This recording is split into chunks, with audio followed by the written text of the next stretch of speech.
I can't help my feelings, I snapped as steam poured out of my ears. My friend Shelley simply grinned as she wiped down a few glasses before wiping down the bar like the true bartender she was.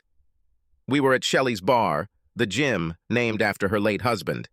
His trick was that customers could honestly say that they had been to gyms or were going to gyms. It was a small corner place that Shelley and Jim bought and fought to keep solvent. These hours of work drove Shelley's husband to his grave. Shelley used her life insurance money to pay off most of her loans and turned her grief into preserving the bar in memory of her late husband. "Okay, Barb," Shelley said, refilling my glass with wine. "Let me see if I got this right. You're not mad because your husband Dean slept with someone else. Are you mad about who this girl is?" I took a sip from my glass before answering. "Are you blaming me, Shelley? Have you seen her?" Her lady in question was named Marge. Fat, chain-smoking, loud-mouthed, red-haired, Marge worked as a middle manager for some useless government agency whose job was to write documents for another useless government agency. Shelley placed a few more glasses on the bar counter. "You understand, Barb, that this meeting between Marge and Dean happened long before you and Dean met." I looked around the bar. It was pretty empty except for a few guys playing pool in the back room. "Who cares, Shelley? I'm serious. Look at me." I stood up from the bar stool and twirled around, showing off my 4-times-a-week yoga body before sitting down. "And compare this body to this, her," I said, grimacing as a mental image of Marge flashed through my head. "It's just not normal." Shelley threw the towel over her shoulder. "Well, your hubby Dean made a deal by marrying you. I don't understand why this bothers you. What if it wasn't him who ended the relationship? I found out that Marge and Dean had been together for over a year. What if it was Marge who broke up with Dean? This means that I agreed to a man who is not even good for Marge. This makes me sick." "Barb, again, what a difference. One man's trash is another man's treasure. Marge's loss is your gain." "Easy for you to say, Shelley. You don't have to have sex with a man who's been sticking his pickle in a barrel of Marge's pickle for over a year." Shelley leaned against the counter with a smirk on her face. "Maybe Marge had a few tricks up her sleeve in the bedroom that kept Dean coming back. Maybe you girls should get together and exchange recipes?" I almost choked on my wine. "I want you to know that no one who has been in my kitchen has ever left anything other than completely satisfied and, of course, always hungry for more." Shelley just raised her eyebrows. I looked around before speaking. "I may not be some Vestal virgin, but I'm not some dirty slut from the slums either." Shelley laughed and patted me on the shoulder. "Sex is only dirty if it's done right." I knew my face was bright red when I answered Shelley. "Please, this is serious. I'm not happy about this." Shelley shook her head. "Sex is what takes the least time and causes the most trouble." I ignored her comment, running my finger along the rim of my glass. It just seems so hard to see a future with Dean when his past with that slut Marge is in his history. Shelley shook her head, looking at me. "Barb, have you ever heard this expression? The past is behind you, learn from it.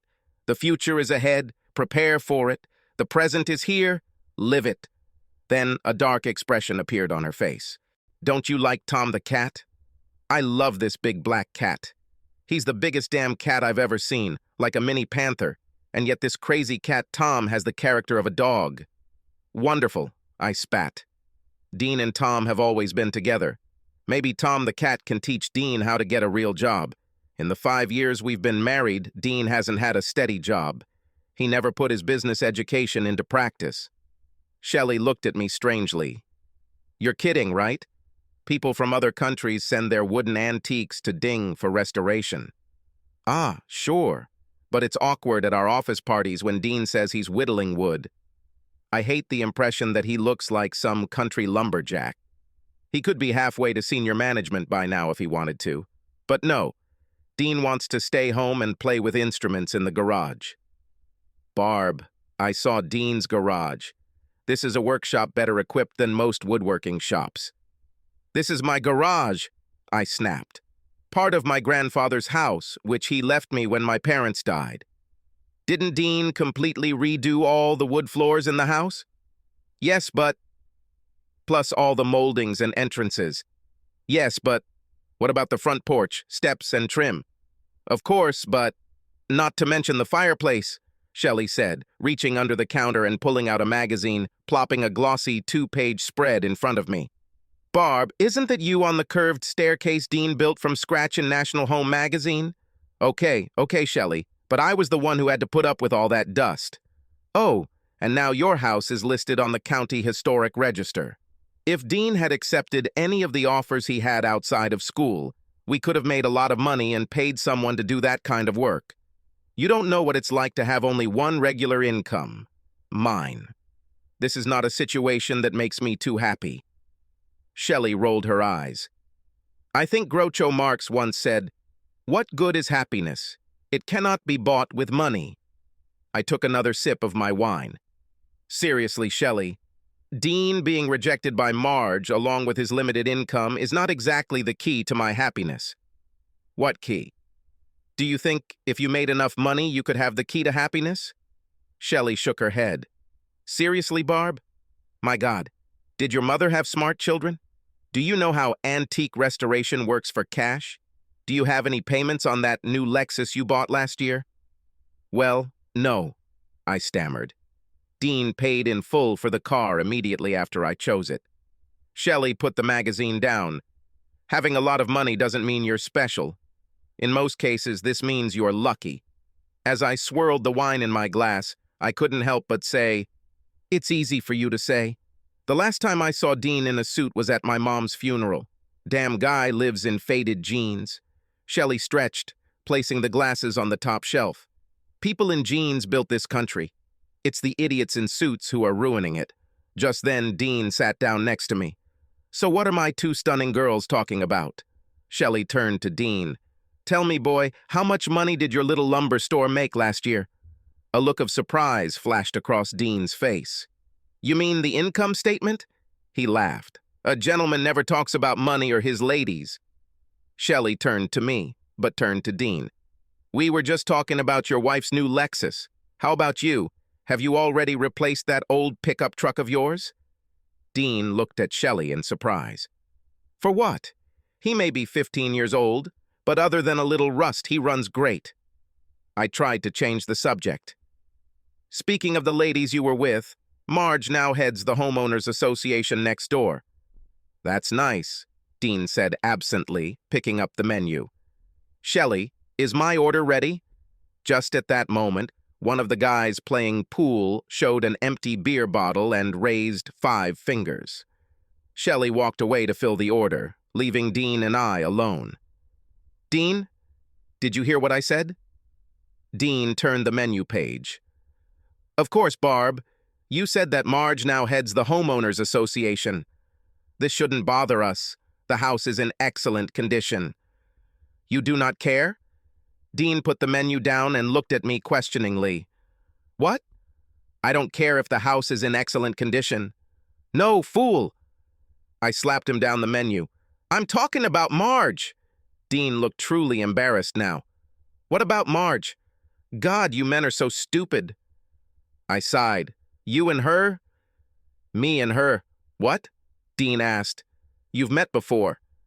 I used my fingers to put quotation marks around the word met. Dean shook his head.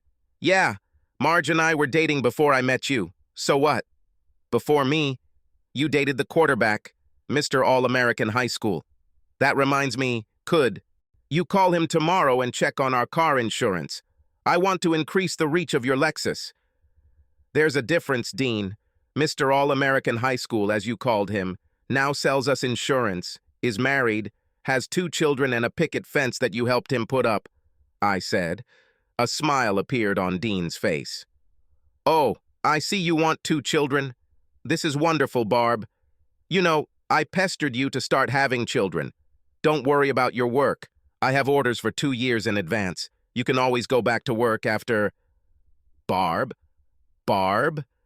Dean was talking to my back as I stomped out of my bar stool and walked out of the bar. The house was cool for the next few days. Confused, Dean gave me space and stayed in his stupid workshop working on yet another of his stupid projects. Shelley told me I was being stupid, even going so far as to say, too many women are looking for the right person instead of trying to be with the right person. But I couldn't do anything about how I felt. I mean, honestly, who wants other people's leftovers? That's why I sat at Marge's house to see if I could find out the real story. "Are you sure you don't want a beer?" asked Marge, plopping her pantsuit-clad butt into a chair with a cigarette in one hand and a can of store-brand beer in the other. No thanks, Marge," I replied, sitting on the edge of her couch and trying not to touch anything. Looking around Marge's house, I couldn't believe that she was in charge of everything that required taste. Her decor was inspired by an early 60s trailer park with lion and leopard prints on every wall, rug, and painting.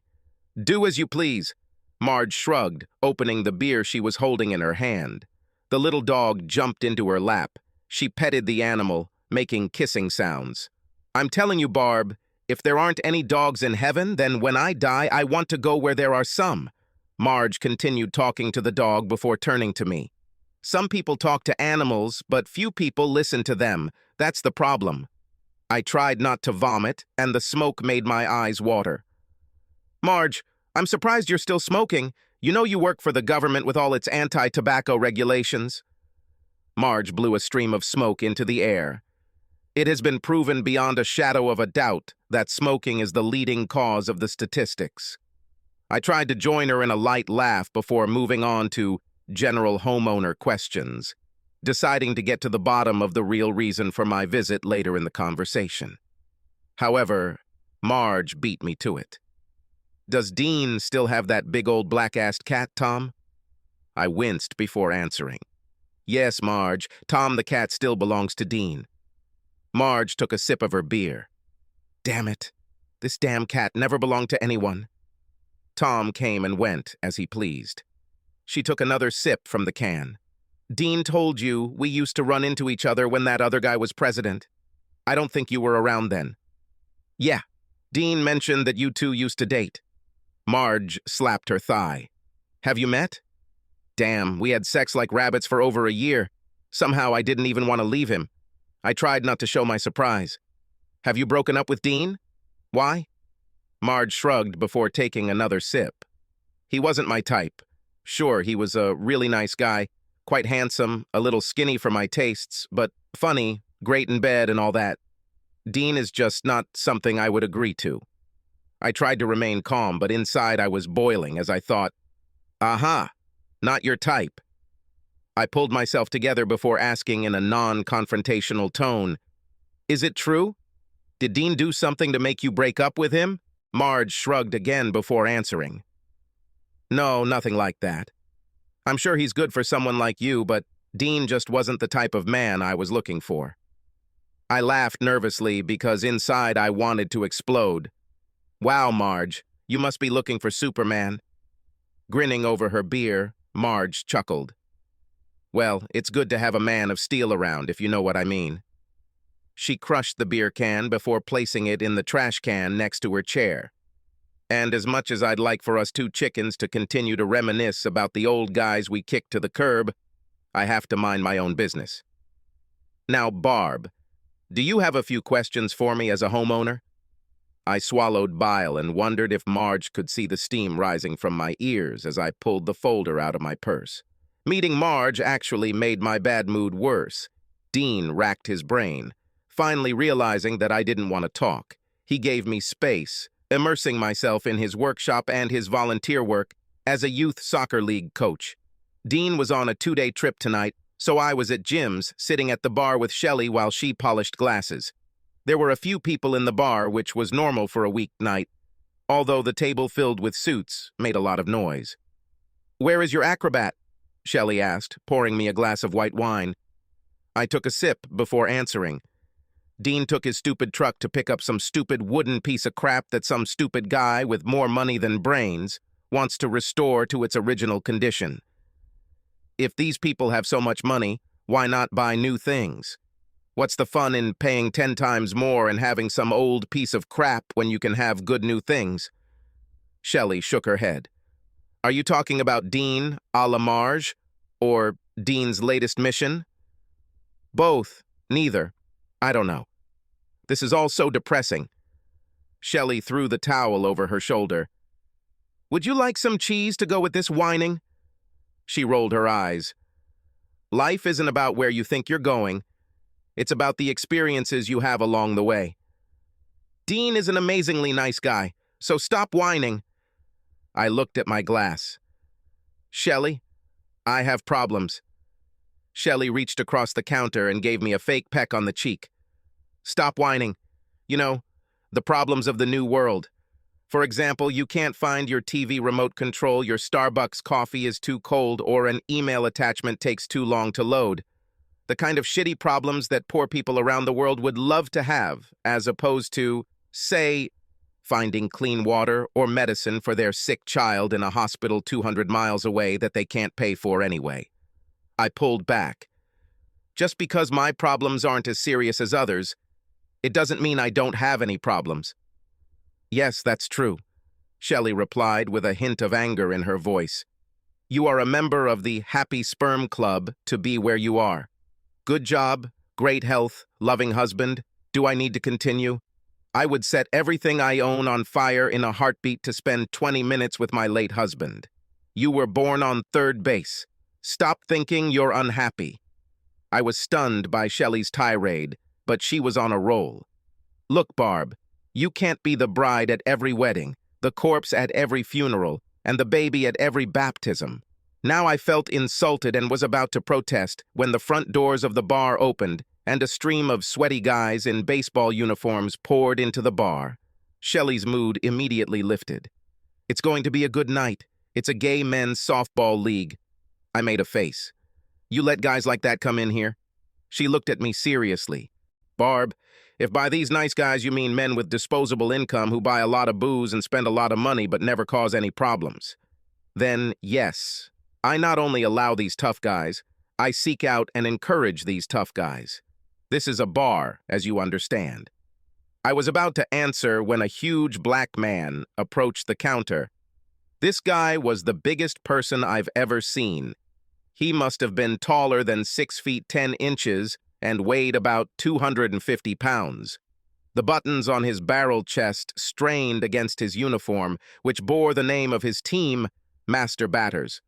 Shelley must have known this black giant because she didn't object when he reached across the counter and lifted her with little more effort than a child lifting a Barbie doll.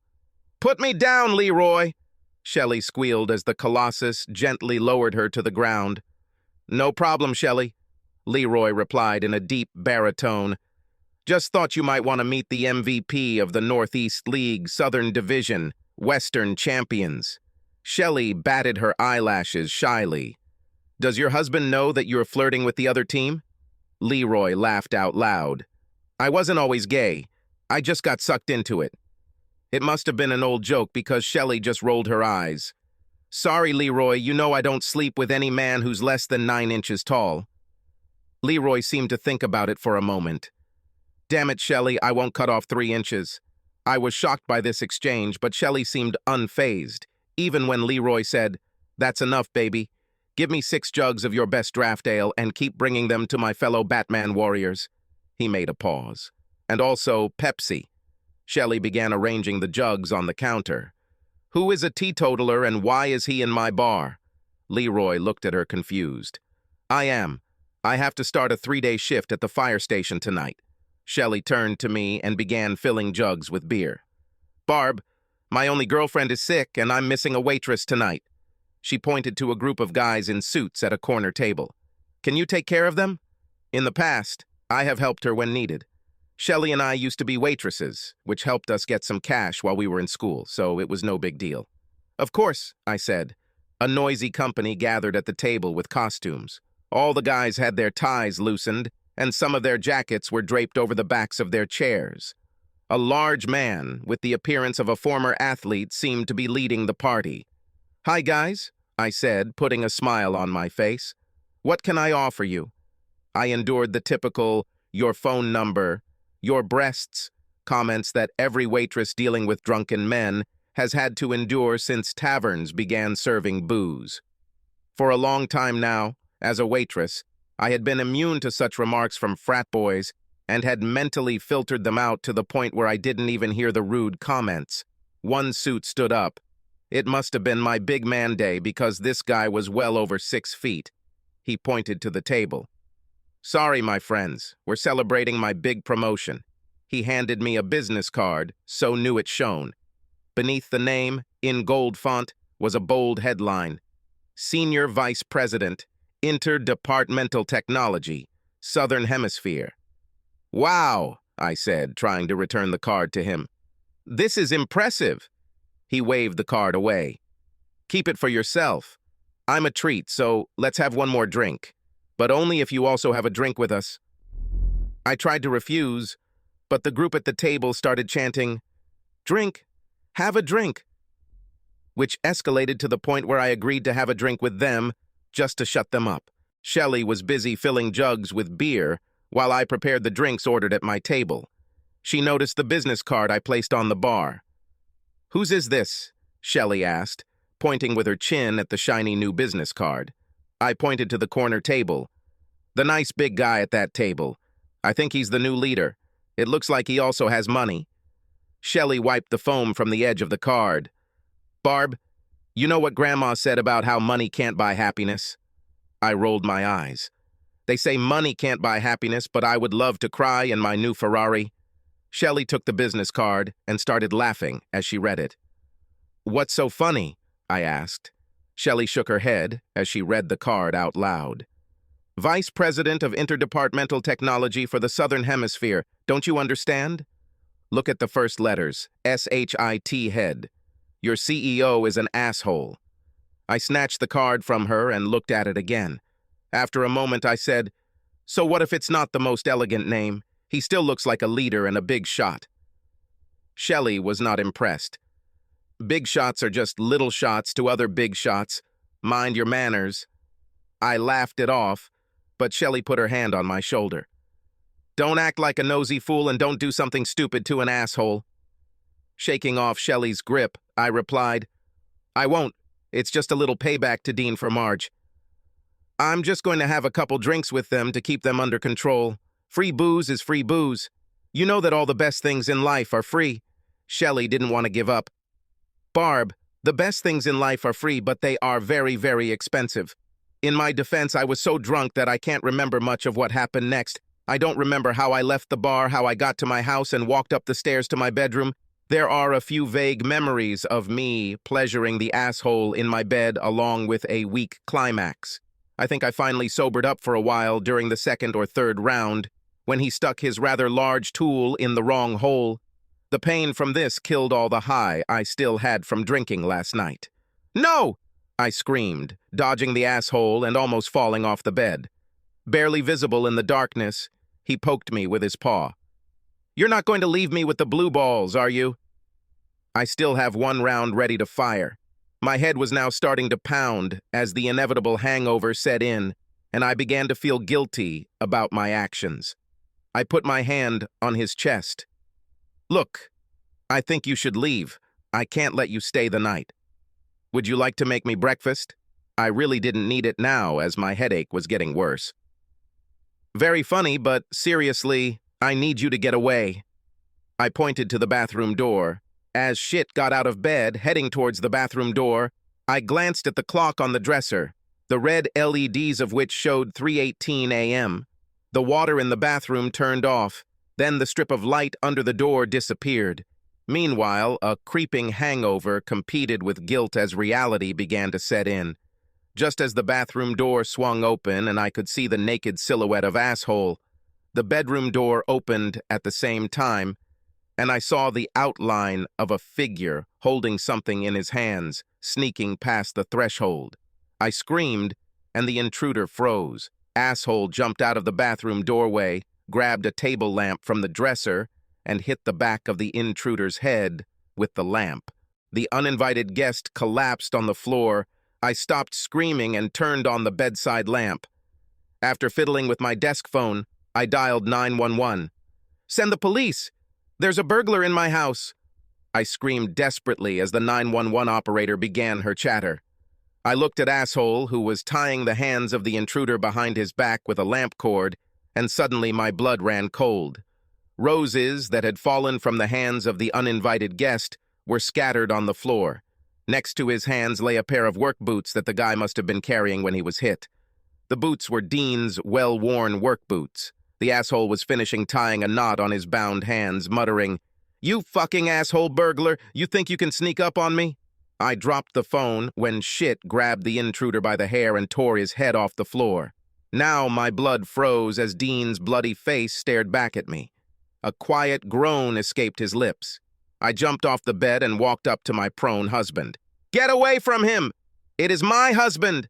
Shithead had a confused look on his face as he let go of Dean's hair.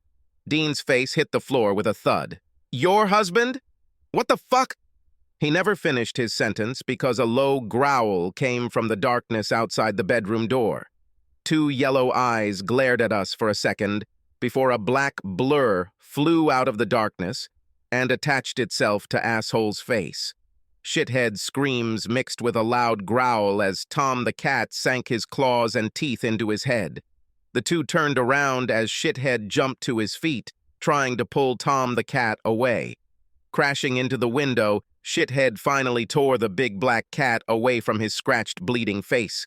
Tom the cat dodged a furious kick and quickly hid under the bed. The asshole was holding his face and cursing as I dropped to my knees, moving to cup Dean's head in my hands. Suddenly, pain, more severe than I had ever experienced before, shot through my left buttock. It felt like a dozen knives had been stabbed into me.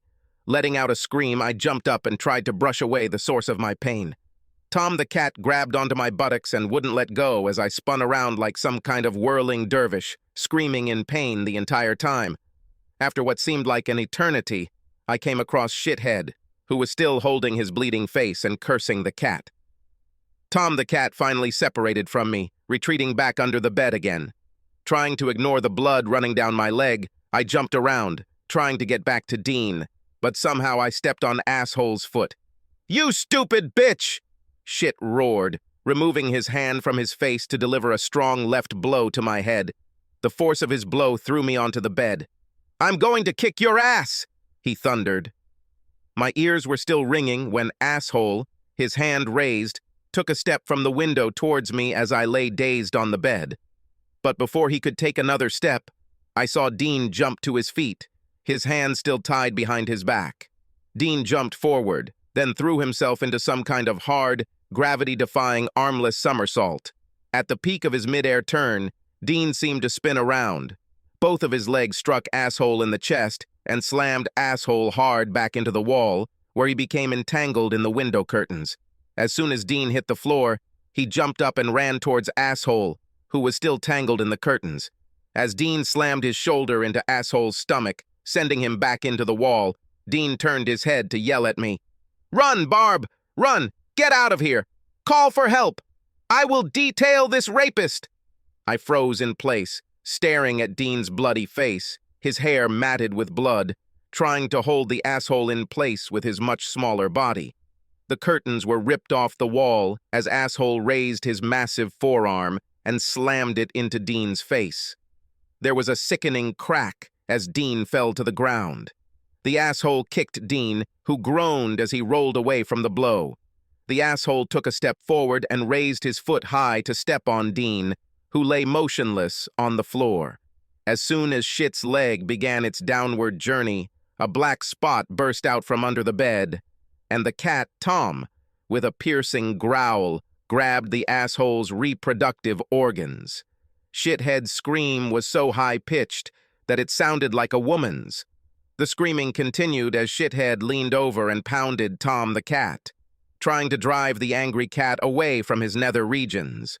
Suddenly, Dean shook his head and jumped up from the floor, slamming his shoulder into the stomach of the bent asshole.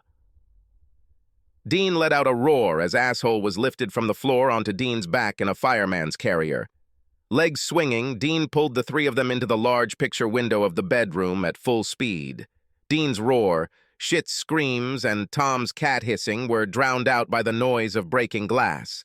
I sat rooted to the spot on the bed, watching in horror as suddenly all three disappeared from sight.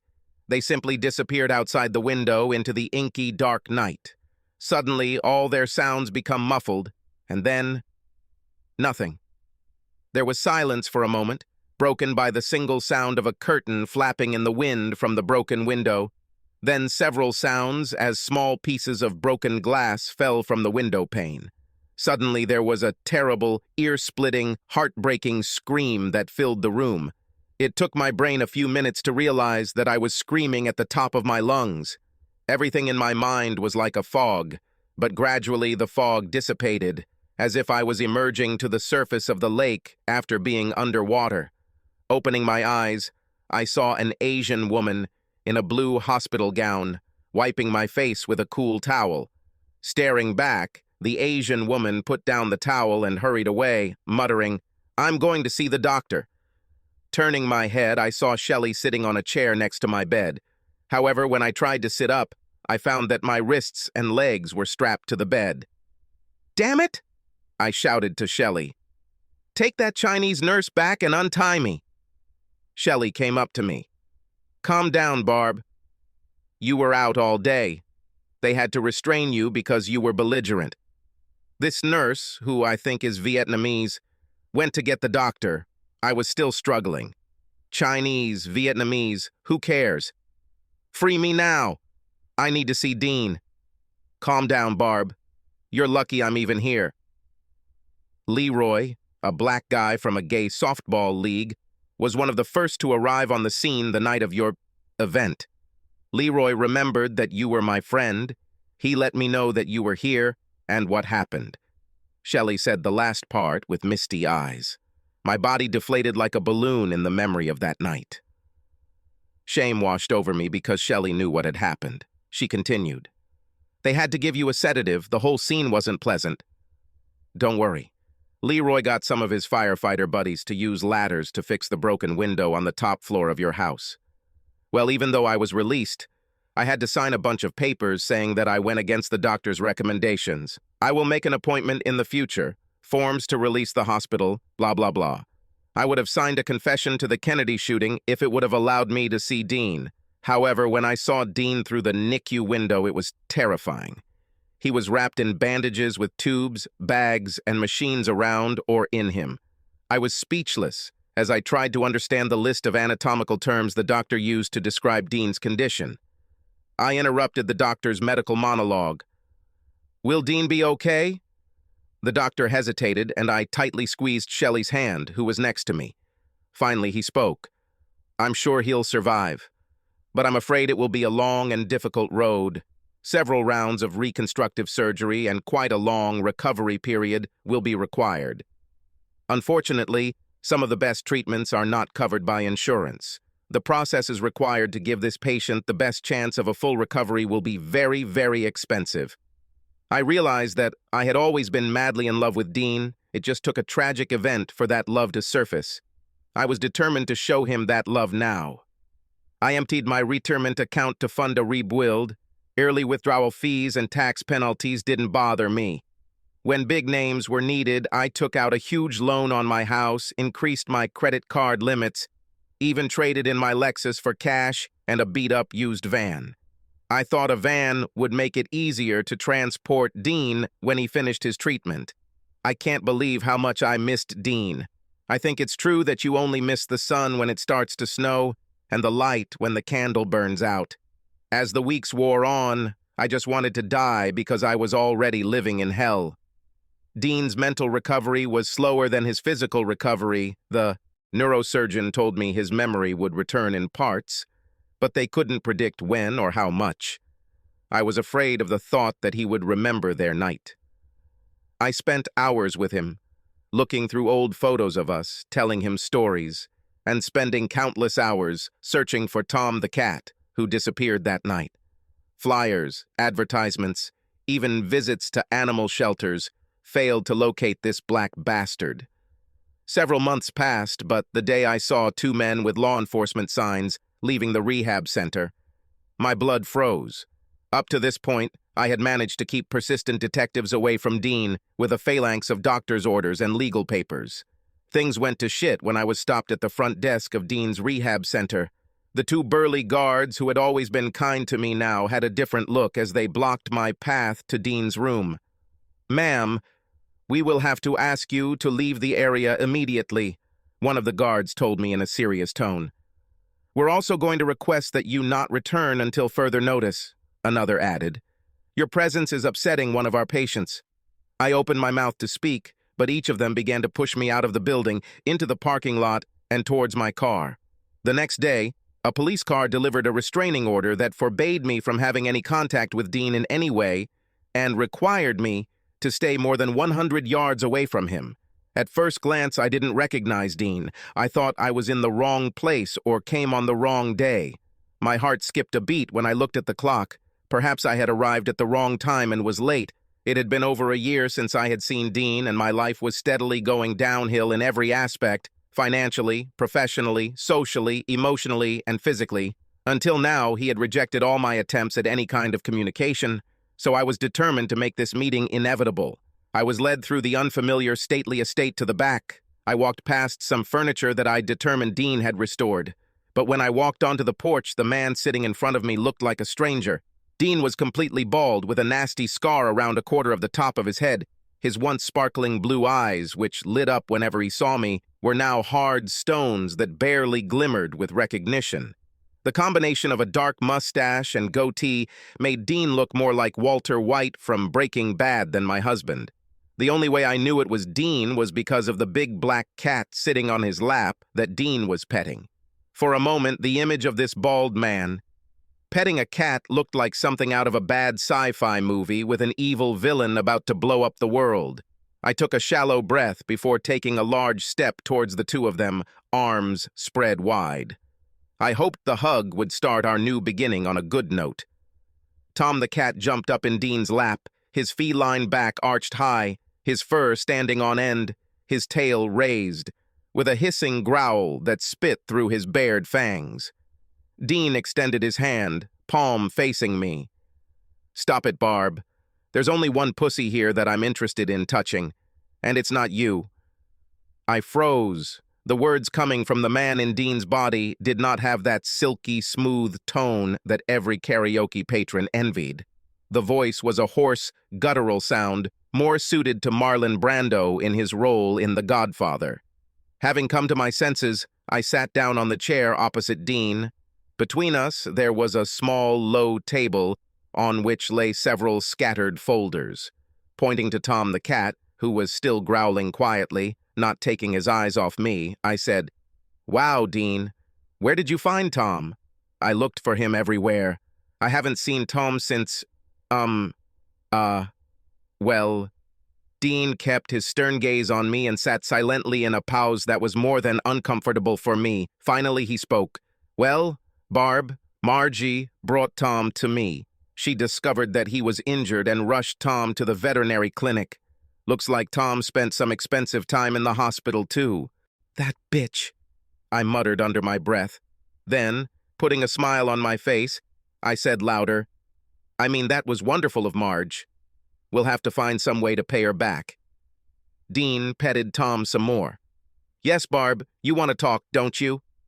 I tried to fight the tears welling in my eyes. "Dean, I know I made some bad decisions." Dean interrupted me. "Bad decisions? Bad decisions make good stories but shitty marriages." I tried to ignore his attack. I just started to see something more in myself. I thought I was better than I really was. I thought I was special. Never, without actually saying it to myself, did I think that I was smarter and more deserving than any of the people around me. Now I know better. I waited for Dean's reaction. The seconds seemed to tick by like a clock before he spoke. "Beware of false knowledge. It is more dangerous than ignorance." "Why are you here?" "I'm here, Dean, to say I'm really sorry. To show you that I know how you feel." He let out another guttural laugh. "Do you know how I feel? I would always walk with a limp, plus I would have constant headaches, and my balance would never be the same. I tell you what, Barb, go get someone twice your size to smash your head in with a lamp, break most of your body, and then fall 30 feet out of a window. Maybe then we'll talk." "Oh, wait. Also, make sure you were stabbed in the back and betrayed by someone you cared about and trusted more than your life. I think finally realizing that you never loved me was worse than going to rehab. Dean, this is not true. Dean grinned. The truth will set you free, but not before it ends you. I didn't know what to answer. I don't know what to say, Dean. Dean leaned back as Tom the cat jumped off his lap. Come on, Barb. Telling the truth is easy. Maintaining a web of lies is hard. Or are you going to apply Homer Simpson's logic to me with his, it takes two to lie, one to lie and the other to listen? Now I started to get angry. I'm not some idiot, and I see the light at the end of the tunnel. He grinned. We all know that light travels faster than sound. This is why some people seem smart until you hear what they say. I think you rightfully fit into this category. I tried to calm down. Did you really feel the need to go after Shelley? After your complaints to the state council, they revoked Shelley's liquor license. She lost the bar. Dean intertwined his fingers. Yes, it seems that the Alcohol Commission takes its regulations seriously and does not allow the owners of establishments that sell alcohol to assign non-employees to serve alcoholic beverages. Shelley sent you to this table, where they got you drunk. I see no reason why Shelley shouldn't reap what she sows. It wasn't her fault, Dean. The bar was packed that night. Shelley was too busy to follow my stupidity. He glared at me. Shelley wasn't the only one who was busy that night, was she, Barb? I was almost in tears. Shelley was my oldest best friend. Now she doesn't even talk to me, and she was also your friend. I wiped my eyes. The injury did something to you, and it's all my fault. You were always such a good guy, Dean. Why did you feel you had to burn Shelley? Dean leaned forward. Burn Shelley? I guess I'm just ashes right now because you know what they say about where the nice guys finish. The good guys finish last. Never again mistake niceness for weakness. He leaned back. So, Barb, if you can't fly with the cool girls, get off your broom. It was like a nightmare. You couldn't just take it out on me, could you, Dean? Hasn't there been enough pain and suffering? The district attorney did not press any charges. Their investigation simply chalked it up to one big group riot. He pointed to a folder on the table with the state seal on it. Lies written in ink cannot hide facts written in blood. Blood? Is this what you need, Dean? My blood? You know we lost asshole's civil suit when your testimony supported his case. Dean just stared at me. I think that asshole, who will never walk again and shit in a bag for the rest of his life, deserves something better than memories of sex with you. This asshole should be happy he's still alive. Barb, Dean said, looking at me, many people are alive only because it is illegal to shoot them. I ignored this remark. I will lose my house. They have already started taking my salary. All our bank accounts are frozen. We have no money. Dean seemed surprised. Yes, you don't have money. It was a statement, not a question. He gestured around the area. I am just a poor planner, trading my labor for meager room and board. Everything was not going at all the way I wanted this meeting to go. I took a deep breath. I can apologize a million times, but now I see that you are not ready to hear it. Just please, let's keep the lines of communication open. We will cross bridges as we approach them. Dean pulled a document from the stack on the table and tossed it to me. These are divorce papers. Sometimes you have to burn a few bridges to keep the crazy people from following you. My life continued to spin in circles for the next 16 months. I lost my job due to performance issues. It seemed like all my time was taken up with my new hobby of drinking, leaving little time for work. Going to work seemed pointless due to the fact that Shithead was taking most of my paycheck and spending endless hours trying to keep creditors at bay until my payday. There were bright spots, like the insurance coverage from my job, lasting long enough to complete treatment for an STD I caught during one of my drunken blackouts. Today was the lowest point. I waited outside what had once been my home for the bank representative to come and complete the foreclosure process. I was promised a $1,500 in cash if I kept my old house in good condition to pass on to the next owner. That $1,500, along with everything I didn't sell or pawn in my beat-up minivan, should last me a long time, along with my 4 nearly bald tires, to get me to my new job. An elderly aunt ran a combination inn tavern far to the north, near the mining towns. I was going to be with the hillbillies in the village. Not a dream job, but it provided a place to live at a price I could afford. Naturally, in my time of despair, who do I see coming towards me? The woman who started this whole chain of events. That bitch Marge. A fat cow was walking her dog, who was biting her ankle, a cigarette dangling from her lips. I silently prayed that Marge would cross the street. But that wasn't meant to be when she walked right up to me. "Are you going on bail?" Marge asked, blowing a stream of smoke past me. Yes, Marge. I'm going to help an old aunt in the north. You know the old saying, when one door closes, another opens. Barb, when that door closes, you better take a hammer and some nails, hammer it in, and keep that bitch closed." "I'm sorry?" I said, as I watched Marge's little dog lift her leg to pee on the front tire of my minivan. Marge took another drag from her cigarette. "You look like some mentally retarded Rapunzel from that fairy tale. Except that you are spinning gold into straw.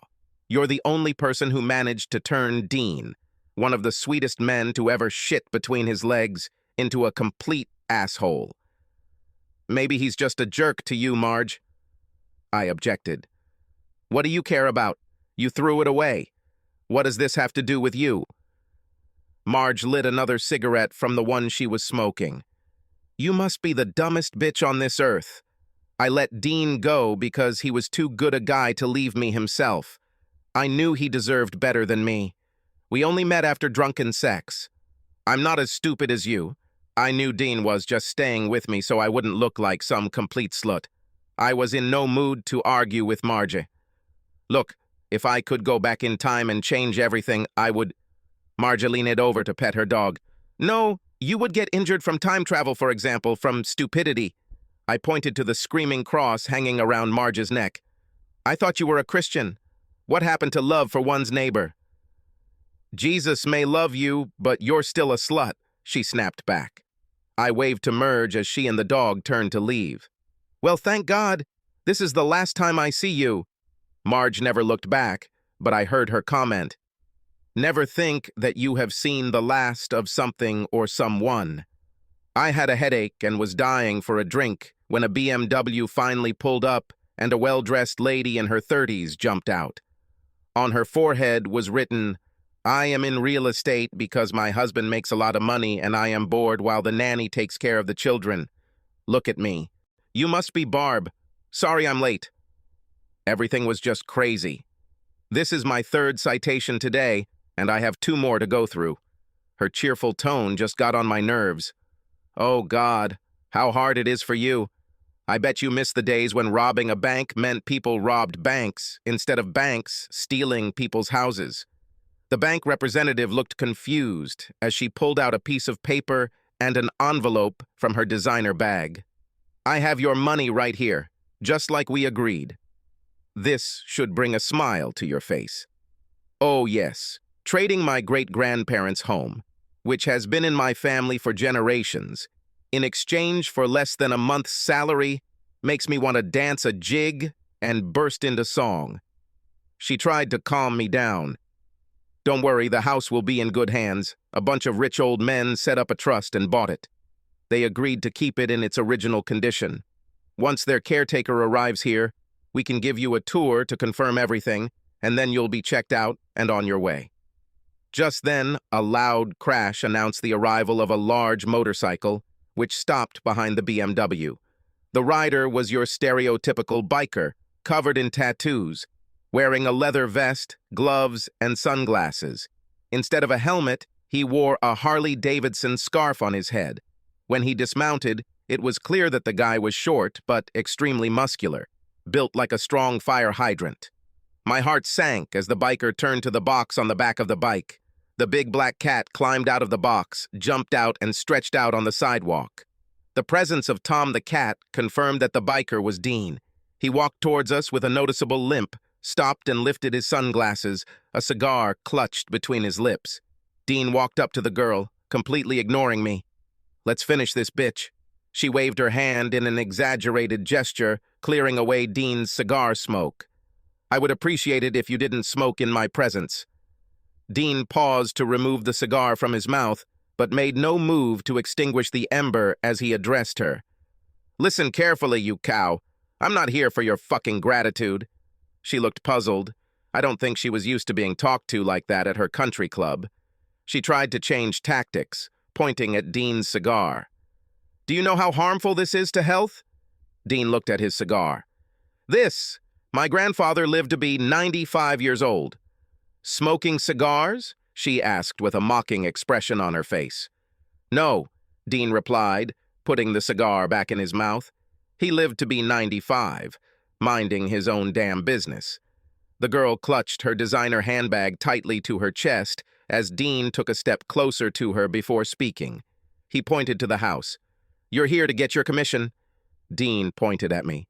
"I'm sure there's a fleet coming into port somewhere, and this cheating slut needs to service a bunch of sailors, and you can join her for all I care. But first, before you send her on her way, take the keys from that stupid bitch." Finally, I spoke. "Dean, I ask you not to insult me." Dean's stern gaze turned to me. "Oh, did I make you feel bad by calling you a stupid bitch?" "Sorry, I thought this wasn't news to you." The girl must have suddenly realized that we knew each other and tried to lighten the situation with a forced laugh. "Well, you know everything happens for a reason." Dean kept his eyes on me as he spoke. "Barb, your reason is because you're stupid and do stupid shit. But look at it this way. Jellyfish don't have brains, and they've lived for 150 million years. So there's hope. I wanted to crawl into some hole. Let's get this over with so I can get my money and get out of here. Then you can be happy." Dean waved his cigar at me. "Yes, seeing you fills me with joy so much that I'd rather sit on my hands so as not to clap my hands for joy." He turned to the bank representative. "Give that slut the envelope before she starts stopping cars on the highway and pulling tricks." I'm sure the only room in the house that the slut damaged was the bedroom from overuse. His interlocutor looked unsuri, but Dayan snatched the envelope from her hands and thrust it into my palm. I saw that it was full of 100 bills. Dien grenade. "I know you're not familiar with getting paid when you're not in a horizontal position, but don't worry, you'll be on your back in no time." I wanted so badly to throw money in his face, but practicality overpowered my pride. I turned on my heel, walked to my beat-up car, and drove away, wiping away the tears that blurred the image of Dean in the cracked rearview mirror, standing with Tom the cat in his arms in front of what was once my home. And I remembered another old saying, Shelley's grandmother's, "If you ever want to feel rich, you should just count all the things you have that money can't buy." Subscribe to our channel so that your second chaff doesn't cheat on you, and go ahead and listen to the next story, because this story is nothing compared to the next one. If you're under 18, don't even think about listening to the next one.